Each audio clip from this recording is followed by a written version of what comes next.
ஒரு 80 கிட்ஸா 90 கிட்ஸா பாப்பா? நானா நான் வந்து ஒரு 60 கிட்ஸுங்க. நான் ஒரு 60 ஹிட்ஸ். 80யும் இல்லை 90யும் இல்லை, 60 ஹிட்ஸ். காந்தி காலத்தில் பிறந்தேங்க. காந்தியே போயிட்டாரு, ஆனால் நான் தான் போகாமல் இன்னும் இங்கே உட்காந்துருக்கேன். காடு வாங்குது, வீடு போங்குதுன்னு சொல்லுவாங்க அந்த கதையை. நான்லாம் வந்து 60 கிட்ஸுங்க.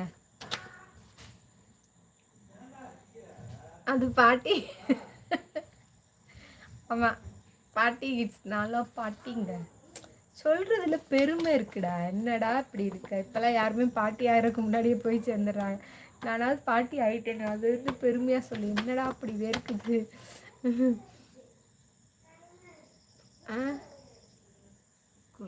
குழுவி நீ அப்போ என்னதான் கிளவி நீ அப்போன்றீங்களா? அம்மா